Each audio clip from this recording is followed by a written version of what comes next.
तो ये बताओ। हाँ हाँ ठीक है, इधर देखो, उसमें नहीं, इधर आओ, ठीक है ना। तो ये बताओ, स्कूल खुल गए कि नहीं खुल गए सबके? किसके अभी ओपन नहीं हुए? तुम लोग ओपन नहीं हुए अभी? कब ओपन हो गए? 25। और किसी से ओपन हो गए स्कूल? इधर। हाँ ठीक है। अच्छा, जिनके भी स्कूल ओपन हो चुके हैं तो आपके अब टेस्ट वगैरह लगे होंगे, लगे कि नहीं? ठीक है, ध्रुव देखो नहीं बता रहे हैं, उसी में देख रहे हैं, टीवी चल रहा है। हाँ कोई बात नहीं, तुम लोग लाइट लाइट ब्लिंक हो रहा है रेड कलर का, बस चल रहा है, तुम्हें तुम्ही लोगों के लिए सब बंद हो जाता है ताकि देखो ना उसको। ठीक है, तो ये बताओ कि क्या बोलने वाले थे? हाँ, तो जिनके भी स्कूल ओपन होगा उनका टेस्ट होगा अब। ठीक है, तो आपका जब भी टेस्ट है, पता है कब टेस्ट है, कब है? जब जो टेस्ट है, जो सिलेबस है, हमें पहले से बता के रखो। ये आपकी जिम्मेदारी है कि आप बताओ, अभी ऐसा नहीं, ऐसे तो सब लोग बताने लगो कि आज की क्लास चली जाए। आप हमें या तो कायदे से पर्सनल मैसेज भेजो व्हाट्सएप पे, या तो ऑल एस्पायरेंट एकेडमी वाले मैसेज भेजो। ठीक है, उस पर आप भेजो कि सर जी मेरा नाम ये है, नाम तो अलग ही आ ही जाएगा, सेव है, तो मेरा ये आ रहा है टेस्ट में, बहुत सारा नहीं, सिर्फ साइंस का और मैथ का, दो चीजों का भेजना है। ठीक है भाई, सब लोगों के लिए। जिनका स्कूल नहीं भी ओपन है और अब पता है तो हमको भेजो। ठीक है, कहीं पर कायदे से लिख लो, ऐसा नहीं कि दो मैसेज शाम को भेज रहे हैं, दो मैसेज रात को भेज रहे हैं, ऐसा नहीं, एक ही जगह पर हो। ठीक है, हाँ चलो स्टार्ट करें भाई।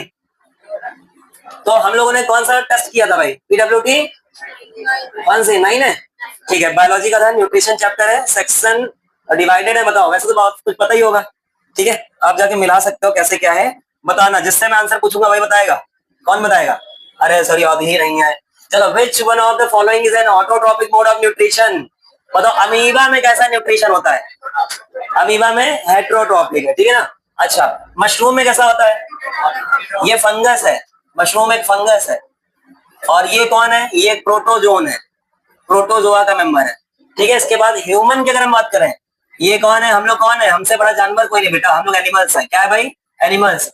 तो ग्रीन प्लांट ऐसे जो क्या होता है? Autotrophic nutrition. अच्छा, ग्रीन प्लांट के अलावा कौन है जिसमें ऑटोट्रॉपिक न्यूट्रिशन होता है? बताओ। कुछ होते हैं फोटोसिंथेटिक बैक्टीरिया, जैसे साइनो बैक्टीरिया की बात करें, साइनो बैक्टीरिया का नाम क्या है? Blue green algae. क्या नाम है? ब्लू ग्रीन एल्गी, उसमें भी फोटोसिंथेसिस होती है। अच्छा, और बाकी एल्गी जो है वो प्लांट्स का ही रूप है, तो उसमें भी होती है, एल्गी में भी। ठीक है, तो ग्रीन प्लांट आता जाएगा। The dental formula of permanent teeth. अच्छा, कितने लोगों का ये सही था पहला? सबका सही? पक्का? देखेंगे वो तो समझ में आएगा। चलो, the dental formula permanent teeth. Permanent teeth का याद करा था, 21-23/21-23। देखो कहा लिखा है 21-23, A B C D, A is the right answer. अच्छा, मैं यहीं पर एक और क्वेश्चन बोल देता हूँ। बताओ, अगर मिल्की टीथ है तो कितना होगा? मिल्की टीथ के लिए बोलो भाई। हाँ, 21/02 में कितना? 21/02। कंफर्म है? देख लो, जोड़ लो, इतने होते हैं मिल्की टीथ। ये दो दो बार आते हैं, टूट जाएंगे दोबारा आएंगे, और इनको छोड़ के जो बच गए 32 में, उतने एक ही बार दांत आते हैं। ठीक है, चलो और आगे देखें। तीसरा था एंजाइम्स प्रेजेंट इन सलाइवा। सबको पता है सलाइवा में स्टार्च का डाइजेशन होता है, तो बताओ उसको क्या बोलते हैं? Salivary amylase. Amylase is the right answer. Emulsification of fat पढ़ा था मैंने, बड़े फैट के मॉलिक्यूल्स को किसमें तोड़ना? छोटे में। बताओ कौन करता है ये? Bile. Bile is the right answer. अच्छा, बाइल सही। बाइल कहां से सिक्रीट होता है? लिवर से सिक्रीट होता है। कहां से? लिवर। अच्छा, तो कौन से, इसका कलर कैसा होता है? क्या बाइल में कोई एंजाइम होता है? नहीं, कोई एंजाइम होता नहीं है। अच्छा, इसके बाद आपको बताना है बाइल का कलर येलो क्यों होता है? कौन से पिगमेंट? हाँ, बिलीरुबिन एंड बिलीवर्डिन। इधर। ठीक है, इसके बाद जाओ। Which of the following is the simplest form of protein? सबसे सिंपलेस्ट फॉर्म एमिनो एसिड। बहुत बढ़िया। अच्छा, पेप्टाइड सिंपलेस्ट फॉर्म नहीं है। फैटी एसिड है, ये फैट का है। फैट के दो सिंपलेस्ट फॉर्म है, फैटी एसिड और दूसरा ग्लिसरॉल। ये फैट के सिंपलेस्ट फॉर्म है, लेकिन उसने किसका पूछा था? प्रोटीन का। प्रोटीन का सिंपलेस्ट फॉर्म कौन सा है? Amino acid. बढ़िया, राइट आंसर। चलिए, HCl in the stomach creates an acidic medium. बिल्कुल सही है। तो ये क्या करता है? इमल्सिफिकेशन बाइल करता है। ठीक है ना, कन्वर्ट फैट। फैट का कोई लेना देना नहीं है इससे। कंप्लीट डाइजेशन ऑफ कार्बोहाइड्रेट इसका भी नहीं है। HCl का एक का काम है, वो पहला ऑप्शन कौन सा? अब किल जम्प्स मैंने नहीं पढ़ा है, लेकिन ये वाला तो पढ़ा है। एक्टिवेट किसको करता है? पेप्सिन। ठीक है, मैंने पढ़ा एक्टिवेट करता है। चलिए, तो ये वाला ऑप्शन आपका सही हो जाएगा। The main end product of protein, ये और पहला वाला क्वेश्चन एक ही हुआ है, तो आंसर क्या जाएगा? अच्छा, और देखते हैं, फैटी एसिड किसका इंड प्रोडक्ट है? फैट का। किसका है? फैट। मतलब ग्लूकोज किसका इंड प्रोडक्ट है? कार्बोहाइड्रेट का। मतलब ग्लिसरॉल किसका इंड प्रोडक्ट है? फैट का। बहुत बढ़िया। Vitamin, which vitamin is known as cobalamin? Cyanocobalamin. बताओ, मैंने पूरा पढ़ा है साइनोकोबालामिन, इसमें सिर्फ कोबालामिन लिखा। आंसर क्या आ जाएगा? B12। बताओ B6 का नाम क्या होगा? पायरी क्या होगा? डॉक्साइन, कुछ भी बोल दो, ठीक है ना। विटामिन B6 का क्या नाम होगा बेटा? याद करो वरना इस एग्जाम में बैठे हो गए। पायरिडॉक्सिन, ऐसा ही कुछ था, ठीक है ना, पायरिडॉक्सिन। विटामिन B1 का नाम? अरे बोलो भैया, थायमीन। जिनको नहीं पता वो याद रखे, थायमीन। विटामिन C का नाम? एस्कॉर्बिक। कौन सा कॉर्बिक? Ascorbic acid. ये सब याद रखे, इंपॉर्टेंट है। आवाज नहीं, बस देखते रहो। इसके बाद deficiency of vitamin D. Vitamin D कमी से कौन सा होता है? रिकेट्स। अच्छा बताओ बेरी बेरी किससे होता है? विटामिन B1 से। और ये स्कॉर्बिक से है, ये किससे होगा? ये यार मुझे भी नहीं पता। स्कॉर्ब्यूट्स, स्कर्वी टाइप है कुछ शायद। विटामिन C से होता है वैसे तो, ठीक है। अच्छा नाइट ब्लाइंडनेस? Vitamin A। बहुत बढ़िया, ये भी है। तो इसका आंसर क्या जाएगा? रिकेट्स। इसका शायद विटामिन C होगा, मैं देखूंगा। और आगे चलते हैं, चले आगे। ऊपर नहीं जाएगा क्या? The organ that stores bile. Bile कहां पर स्टोर होता है बेटा? लीवर बनाता है, लेकिन स्टोर कहां होता है? गॉल ब्लैडर में, ठीक है, गॉल ब्लैडर में होता है। अच्छा बढ़िया, चले आगे चले, देख लो भाई इसको। आगे चले, देखे भाई। अब चलते हैं हम लोग आगे। आगे आ जाओ। सेक्शन किसमें? सेक्शन बी में। ये वेरी शॉर्ट आंसर टाइप है, 2 मार्क्स का है, इसलिए अपने हिसाब से लिखना है। भाई इतना ही है क्या ये? लेकिन फिर भी देखते हैं कितना क्या कर सकते हैं हम लोग। चलो मैं एक से पूछ भी सकता हूँ। What is heterotrophic nutrition? Give one example. Heterotrophic nutrition क्या है? कौन बताएगा? आयुषी बताए। बताओ आयुषी बेटा। बहुत आसान सा पूछा है, व्हाट इज हेट्रोट्रोपिक न्यूट्रिशन। अपनी लैंग्वेज में बता दो कि सर ये होता है? ठीक, हाँ बेटा बताओ। What is heterotrophic nutrition? अगर आप खुद से खाना नहीं बना रहे हैं, कोई चारा आके डाल दे रहा है और आप खा ले रहे हो, तो ये क्या है? Heterotrophic nutrition. यानी अगर आप खुद नहीं बना पा रहे हैं, बनाने का मतलब वो वाला नहीं है। बनाने का मतलब एक हम लोगों ने मूवी देखी थी, कौन सा? कोई मिल गया। याद है कि नहीं? कोई मिल गया याद है? नहीं याद है? हाँ मैं कोई मिल गया नहीं देखी, तुमने क्या क्या देखा? ठीक है ना, हाँ कुछ नहीं देखा बेटा। कोई मिल गया देखो, उसमें एक होता है वो कौन, एलियन होता है। हाँ ये देखो, सबको तो आता है, जादू होता है ना। तो जादू बताओ, हेट्रोटॉपिक है ऑटोटॉपिक? तो क्वेश्चन आ सकता है ना। नहीं, which type of nutrition is found in जादू ऑफ कोई मिल गया? मतलब हेट्रोटॉपिक या ऑटोटॉपिक? ऑटोटॉपिक। अभी तो सनलाइट से खाना बना रहा, वाह, किसी को तोड़ के खा रहा है क्या? अच्छा बताओ हम लोग कैसे? हम लोग भी सनलाइट में खड़े हो जाए? पहले वो काले पड़ी है तो हम SPF 50 यूज करके खड़े हो जाओ, लेकिन हमें सब पता है बेटा। हाँ इधर, खैर ठीक है। हाँ इधर आओ, तो बात करें। हाँ तो वो बताओ हेट्रोटॉपिक था कि ऑटोटॉपिक? ऑटोटॉपिक। तो बताओ जो प्लांट्स होते हैं ये क्या होते हैं? ऑटोटॉपिक। हेट्रोटॉपिक जिसको खाना खाने के लिए दूसरे पर डिपेंड हो। अच्छा आज तुम क्या खा के उसे बता। कौन सब्जी? अरे यार तुम बैंगन खा रहे हो। बैंगन क्या थी? रसेदार सब्जी थी कि वैसे? हाँ तो फिर अच्छा है। और तुम आंसर क्या खा के? अच्छा बैंगन खा के हो ना। तो हम लोग खाने के ऊपर किस पर डिपेंड है? बैंगन, ठीक है ना। यार बेटा आपने क्या खाया आज? हाँ दाल चावल रोटी सब्जी। तो दाल कहाँ से आ रही? खेत से आ रही, दूसरे को काटा खाया उस तरीके से। और उसके बाद क्या है? दाल चावल, चावल भी खेत से आ रहा है, ठीक है इधर। और क्या? रोटी, रोटी गेहूं वो भी कहाँ आ रहा है? किसी दूसरे प्लांट से आ रहा है, वो भी ऑर्गेनिज्म है। तो अगर एक ऑर्गेनिज्म खाने के लिए दूसरे ऑर्गेनिज्म पर डिपेंड हो तो कौन सा होता है? अरे बोलो भाई, हेट्रोट्रॉपिक। कंफर्म? और सत्यम बताएगा इसका एक एग्जांपल। सत्यम बताओ ऐसे कौन से लोग हैं जो दूसरे पे डिपेंड है, दूसरे को मार के खा जाते हैं? पता है हेट्रोट्रॉपिक? हाँ एनिमल्स, एनिमल्स में कोई एक नाम बता दो। है समझ तुम जैसे क्या है यार? अगर कोई जानवर पूछे तो बढ़िया बताओ, शेर, चीता, कहता कुत्ता। क्या है यार बताओ तो यार, नॉर्मल से बिल्ली बोल दे रहा हो। अरे बताना कोई अच्छा तो बताओ, एकदम जेब्रा बोल दो। आखिर है तो एनिमल ही। कन्फर्म? चलिए देखिए, तो पहला क्वेश्चन हो गया, what is heterotrophic nutrition? The nutrition in which an organism depends on the other organism for their nutrition या for their growth life process, जो भी आप लिखना चाहें। समझ में आ गई बात? अक्षर क्लियर? ठीक है, अब आते हैं आगे। Right the dental formula. Milky teeth पूछ लिया इसने, बताओ क्या लिखोगे? 21 2102 अपॉन में कितना? 2102। कन्फर्म? आपके घर में कभी भी कोई छोटा बच्चा दिखे तो तुरंत देख के बोला 2102।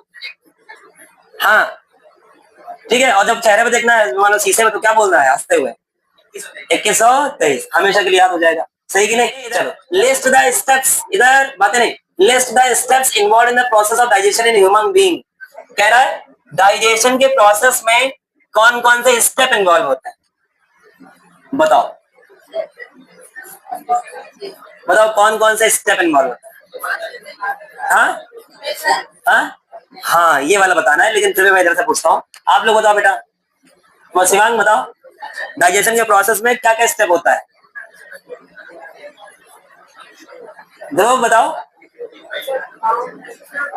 नहीं, जो क्वेश्चन है वो हमसे मत पूछो। क्या? List the steps involve in the process of digestion in humans. बताओ बेटा। हाँ, क्या क्या स्टेप है? इंजेक्शन, अच्छा, फिर इंजेक्शन, फिर डाइजेशन है, एसिमिलेशन है, एब्जॉर्प्शन है, इजेशन है, ठीक है, एक्सक्रीशन। बिल्कुल सही है। 5 स्टेप प्रोसेस है। पहले हम लोग खाने को खाएंगे, ठीक है। खाने को क्या बोलते हैं? इंजेशन या इजेशन? इंजेशन। तो पहला स्टेप जो है खाने का, यहाँ रहा प्रोसेस इसमें। तो पहला इसको नोट कर लो, अभी तक मैंने लिखाया नहीं है। तो सबसे पहला है इंजेशन। अच्छा, दूसरा, दूसरे में खाना कहाँ चला गया? अंदर। अंदर जाने के बाद क्या होगा? डाइजेशन। अब डाइजेशन स्टार्ट होगा। बहुत बढ़िया, बातें नहीं करो पीछे। और डाइजेशन के बाद खाना जाने यानी कि टूट चुका है, टूटने के बाद क्या होगा? एसिमिलेशन का मतलब क्या है?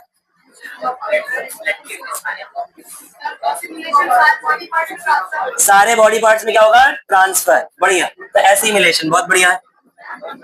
ए पीछे बातें नहीं करो, एसिमिलेशन की स्पेलिंग वगैरह देख लेना भाई, ठीक है। इसके बाद थर्ड के बाद फोर्थ नंबर पे कौन सा आएगा? एब्जॉर्प्शन। हर एक सेल उसको क्या कर लेगी? एब्जॉर्ब, एब्जॉर्प्शन बेटा। और लास्ट में क्या आएगा? लास्ट में सब कुछ सब जगह पहुंच चुका है, जो वेस्ट मटेरियल उसको कहाँ निकाल दिया जाए? बाहर। तो बाहर निकाल क्या बोलते हैं? इजेशन। इजेशन बोल दो या फिर क्या बोल दो? एक्सक्रीशन बोल दो, ठीक है। ये 5 प्रोसेस है, या ये 5 स्टेप है, आप इसको याद रखें। एसिमिलेशन की स्पेलिंग गलत हो सकती है, थोड़ा देख लेना भाई, सही भी हो सकता है। Name the enzyme in pancreatic juice that digest protein.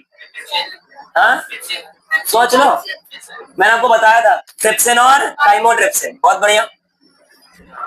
तो name the enzyme in pancreatic juice. तो इसमें प्रोटीन को तोड़ने के लिए कौन सा होता है? एक होता है ट्रिप्सिन और एक कौन सा होता है?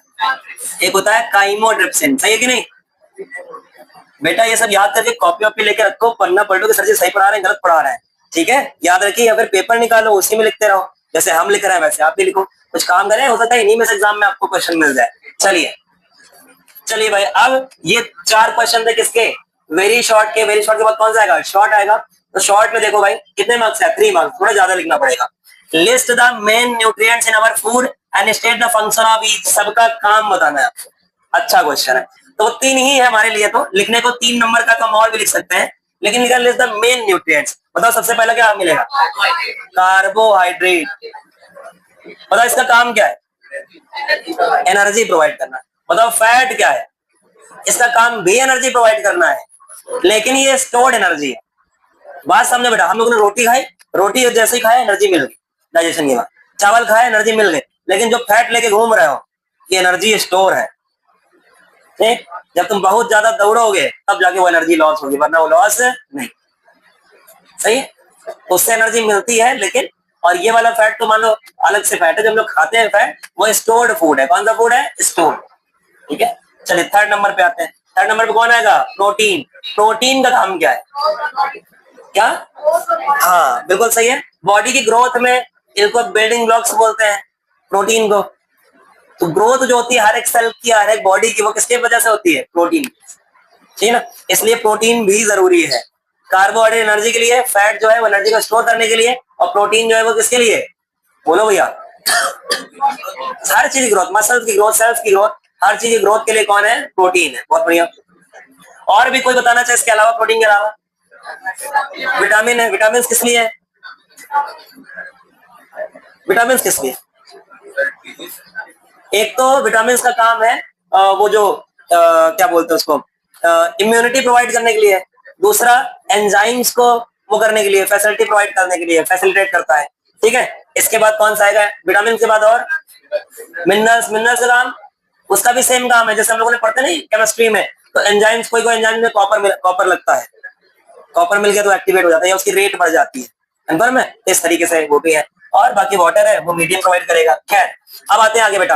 Describe the role of salivary gland, liver and pancreas. क्या मैंने ये तीनों अलग अलग नहीं लिखा है? लिखा है।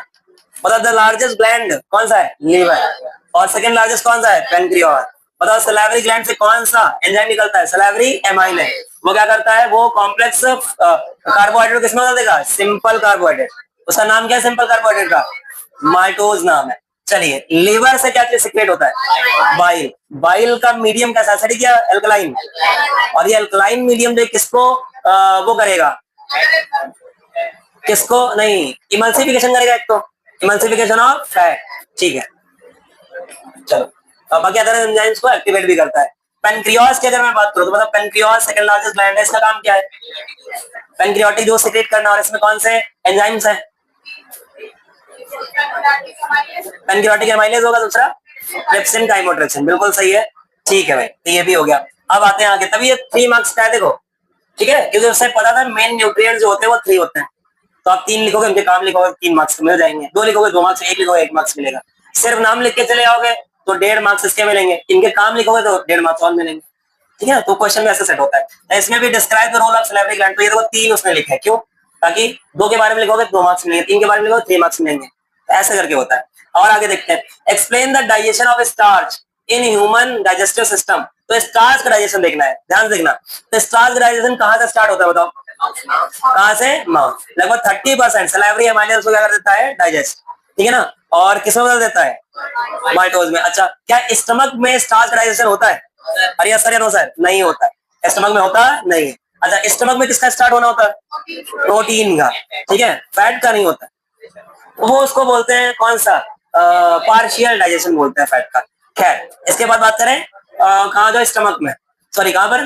Small intestine. तो स्मॉल इंटेस्टाइन में आप बताओ, जो स्टार्च होता है, ग्लूकोज होता है, उसमें कैसे का काम करेगा? बताओ, किसी को याद है?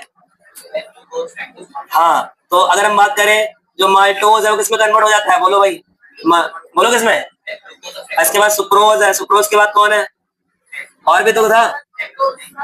नहीं भाई, लैक्टोज होगा, लैक्टोज होगा, ठीक है। तो आप बता रहे हैं 3 के बारे में। माल्टोज किससे किससे मिलकर बना है?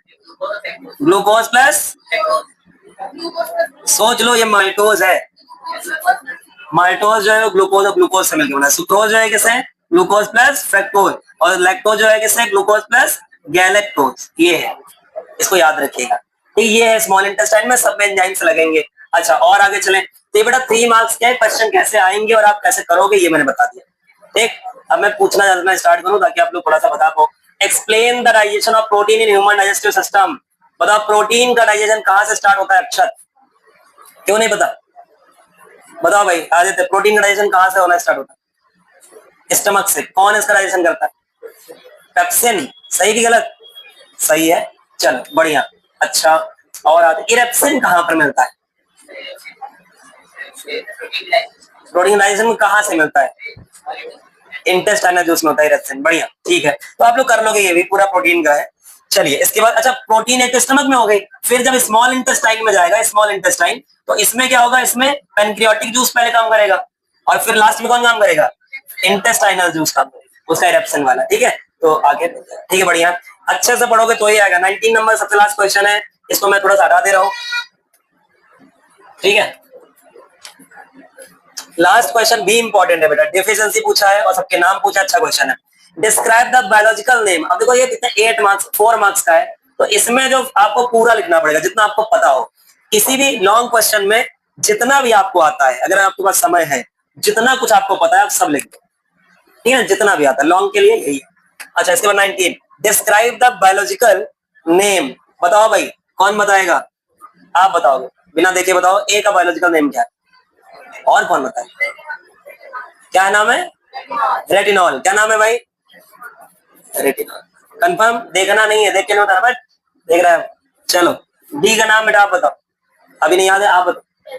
कैल्सीफेरॉल। बढ़िया, इसका नाम है कैल्सीफेरॉल। अच्छा रुकना, आप बताओ इसका नाम।